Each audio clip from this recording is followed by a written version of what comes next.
Hello guys, welcome to Study for Civil Services. In this video, we will see NCERT Class 9 Geography, Chapter 4 Solutions and Solved Exercises given at the end of the chapter. And the chapter name is Climate.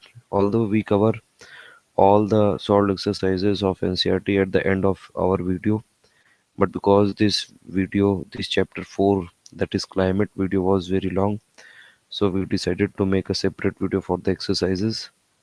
In this video, we'll see all the questions given at the end of the chapter. So first question was the which one of the following places received the highest rainfall in the world? Obviously, Monsoon.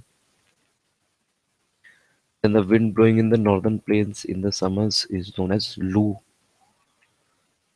And which of the following causes rainfalls during winters in the northwest part of India?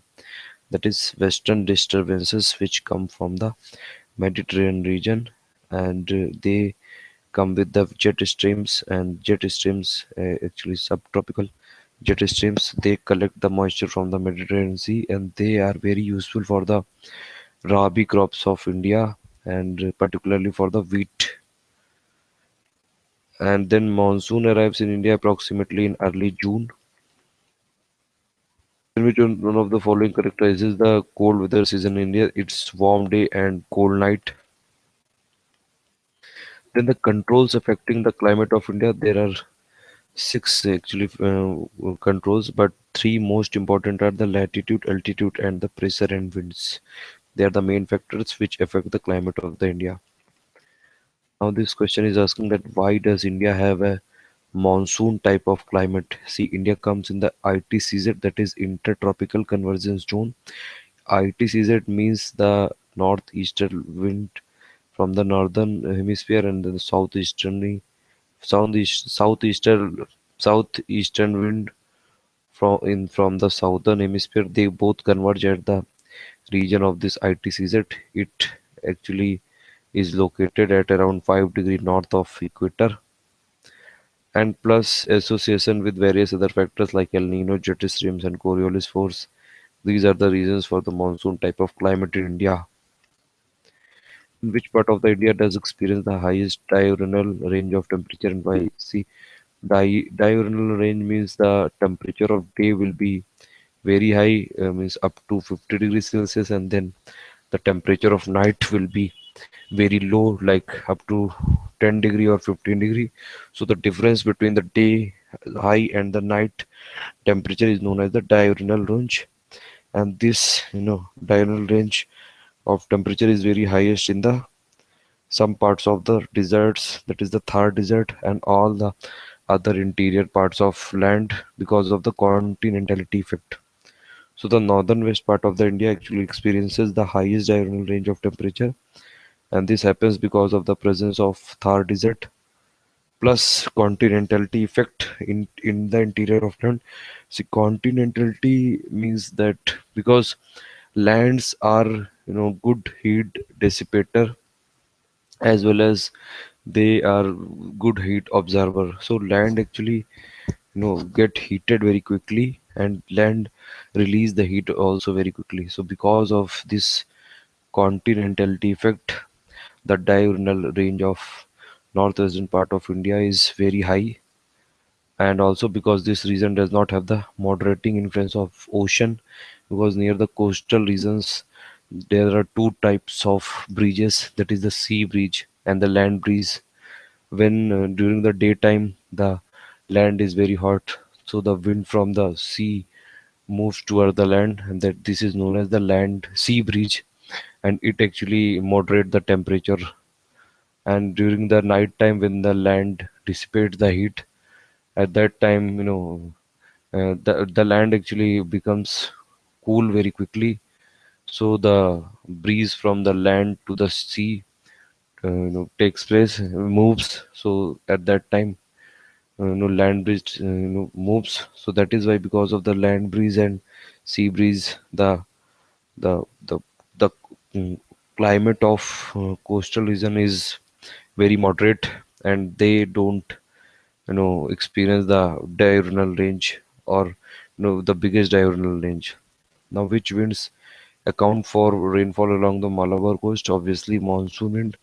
The monsoon wind actually enters the India in the Kerala coast. And then what are jet streams and how do they affect the climate of India? See, fast flowing and narrow air current are called jet streams, and the streams flow at very high altitudes, about 12,000 feet in the troposphere layer of the atmosphere. And the westerly jet streams are responsible for western cyclonic disturbance in the north and northwestern part of India, like in Rajasthan, Haryana, and then Punjab and western part of UP.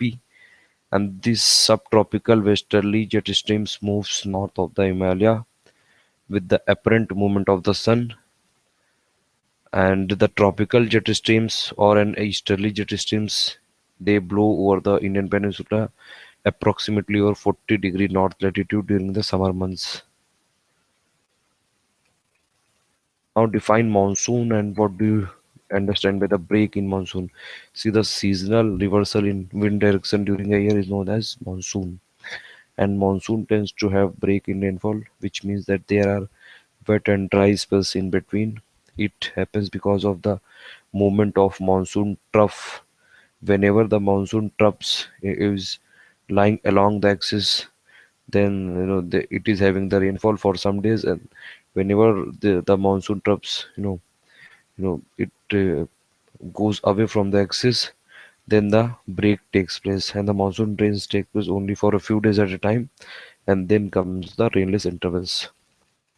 Then why is the monsoon considered a unifying bond? Because although there are wide variations in weather patterns across India, but the monsoons bring some unifying influences on India, and the Indian landscape, its flora and fauna, etc., are highly influenced by the monsoon, and the entire agricultural calendar in India is governed by the monsoon, and most of the festivals in India are related to agricultural cycle. And these festivals may be known by different names in different part of the country, but their celebration is decided by the monsoon. And that is why it is said that the river valleys which carry the rainwater also unite as a single river valley unit. And because of all the above reasons, monsoon is often a great unifying factor in the India. Now, why does the rainfall decreases from the east to west in the northern India?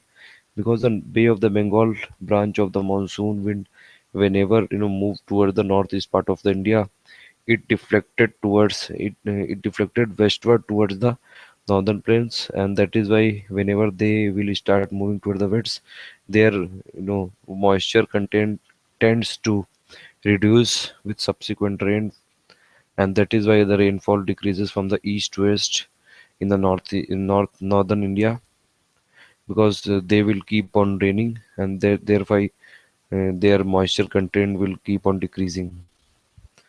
Now the reasons seasonal reversal of wind direction takes place over the Indian subcontinent because of the pressure differential, and also El Nino has a major role to play in the seasonal reversal of the wind direction over the Indian subcontinent. And I've told you that this seasonal reversal of wind actually is associated with the apparent movement of the sun, and with reference to the ITCZ. See, this monsoon happens only because of the apparent movement of the sun with respect to Earth. ITCZ is the region where the northeast wind in the northern hemisphere and the southeast wind in the southern hemisphere, they both converge, and ITCZ is actually lying nearby equator at around 5 degree north latitude. So whenever the apparent movement of sun takes place in the summer season, the ITCZ will move toward the Tibetan plateau, and that is why the whole wind system is moved toward the north side, and that is why the whatever southeast winds they were they were flowing in the southern hemisphere, they will also try to cross equator, and that is why they will come towards the Indian peninsula as the southwest wind, because they whenever they will cross the equator, then the Coriolis force will act into the picture, According to Coriolis force, whatever wind, when flows in the west in northern hemisphere, it will deflect towards the right. So that is why they will come towards the India as the southwest wind. And then again, winter comes and the apparent movement of sun take place in the south, in the southern direction, and that is why this seasonal reversion of wind direction takes place. Now the bulk of rainfall in India is concentrated over a few months because the monsoon begins from the first week of June in the Kerala coast, and it advances quite rapidly to cover almost the whole country by mid-July, and that is why the bulk of the rainfall is in India is concentrated over the few months, mainly June to August, and some parts of September also. Now the Tamil Nadu coast receive winter rainfall because of the movement of low pressure conditions to the Bay of Bengal. Now the delta region of the eastern coast is frequently struck by the see this Tamil Nadu coast receive winter rainfall in the months of November and December, and this happens during the retreating monsoon. The retreating monsoon, they were blowing from the northeast direction, so they were blowing from the northeast part of the India, and they will move over the Bay of Bengal, and that is why they will collect the moisture from the Bay of Bengal, and whenever they will hit the Tamil Nadu coast, they will do the rainfall. That is why the Tamil Nadu receive winter rainfall, because it received in the months of November and December. And Tamil Nadu is the only exception because it only receives the winter rainfall in the months of November and December. Now, the delta region of eastern coast is frequently struck by cyclones because the Bay of Bengal is the center of various pressure changes, and that is why there is always a chance of development of cyclone. And also because of other factors like sea surface temperature is increased, and because of the summer season, because of the October, because in the month of the October and and in the end of the September, sea surface temperature is increased, and they will actually the cyclones are actually originated in the Bay of Bengal, and they move towards the east, the west side, and that is why the delta region of the eastern coast is frequently struck by cyclones. Then parts of Rajasthan, Gujarat, and leeward side of Western Ghats are drought prone because they are, these parts fall in the rain shadow area of the Aravalli. Plus, the leeward side of Western Ghats are, having very less rainfall. That is why they are drought prone. Now, the various regional variations in the climate conditions of India with the help of suitable examples. The Indian Peninsula shows wide variations in the climatic conditions across various regions.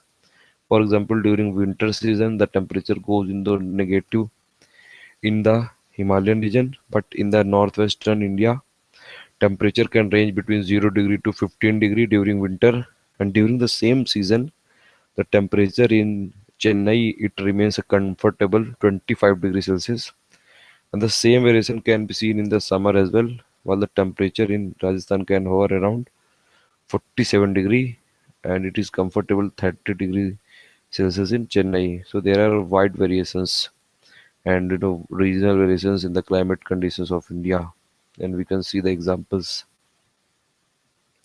Now the mechanism define the mechanism of monsoon. See, following are the factors which are responsible for the mechanism of monsoons. First factor is that the sun causes differential heating and cooling of land and water, and the equator receives actually highest amount of sunlight, and as we move from equator to poles, the sunlight amount will be decreased, and this creates low pressure on the landmass of India and high pressure over the ocean surface, and the wind actually move from the high pressure to the low pressure. And then second important factor is the ITCZ. It is normally positioned above about 5 degree north latitude of the equator, and if it shifts over the Ganga plain during the summer because of the apparent movement of the sun, and it is also known as the monsoon trough during the monsoon season. And then the third important factor is the high pressure area east of the Madagascar in the Indian Ocean. Is it lies it, actually in the southeast of the Africa, and it is approximately 20 degrees south over the Indian Ocean. This area affect the Indian monsoon because this is high pressure area and it will push more and more southwesterly monsoon winds toward the Indian Peninsula. And then fourth important factor is the Tibetan Plateau, and it gets intensely heated in the summer season, and this results in strong vertical air currents because when the Tibet Plateau is intensely heated, then low pressure will be formed, and that is why it will create strong vertical air currents, and then the formation of high pressure over the plateau. And this high pressure zone is about 9 kilometer above the sea level.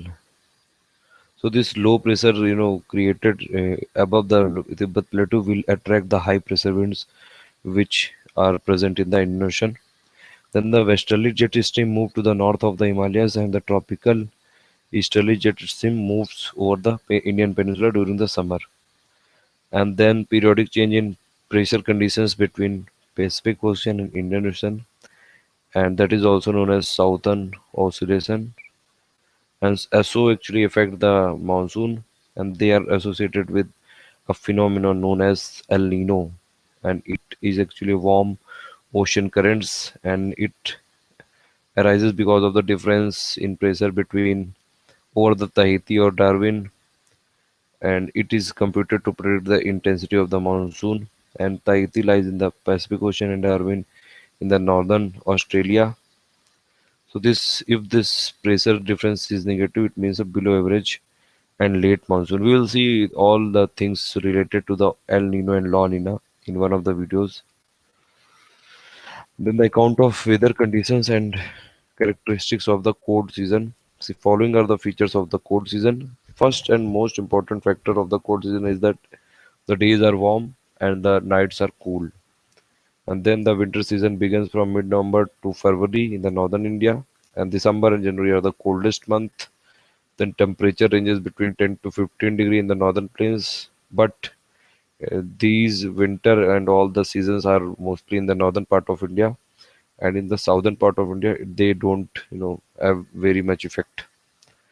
A northeast trade wind, they actually prevail over the country in this winter season, and as these winds blow from land to sea, most part of the country experience a dry season, and the cold season is actually usually marked by clear skies, low temperature and low humidity and weak variable winds. An inflow of the cyclonic disturbance from the west and the northwest is a characteristic feature of the cold, weather over the northern plains. Then this low pressure system originate over the Mediterranean Sea and Western Asia, and then move into the India as the western cyclonic disturbances. They cause winter rainfalls over the plains and snowfall in the mountains. And winter rainfall is in very small amount. It is also known as Mahavat, but it is very important for the Rabi crop, especially for the wheat crop. Then peninsular region does not get a well-defined winter. I am told you that because of the moderating influence of the sea. Now give the characteristic and effects of the monsoon rainfall in India. Characteristic of monsoon rainfall in India, see the duration of monsoon varies from the 100 to 120 days from the early June to mid September. Then around the time of its arrival, it increases suddenly and it continues regularly for several days. This is known as the burst of the monsoon. Then they are distinguished from the pre-monsoon showers because of their increase in rainfall amount and regularity. Then the monsoon arrives at the southern tip of the Indian peninsula, generally by the first week of June, around 1 or 2 June, and they hit the Kerala coast. Then the rainfall is unevenly distributed across the country. Now, if you see the effects of the monsoon rainfall in India, agriculture, is largely depend on the Indian monsoon for water. So late, low, or excessive rain have a negative impact and consequences upon the crops, and then thereby they will affect the livelihood of a lot of people. Around 50% population is still dependent on the agriculture. And due to the uneven distribution of rainfall across the country, there are few places that are drought prone and few are flood affected. Then the monsoon provides India with a diverse climatic pattern, and hence, in spite of presence of great regional variations, it has a unifying influence upon the country and its people. So please like, share, and subscribe our channel Study for Civil Services for more updates. Thank you for listening.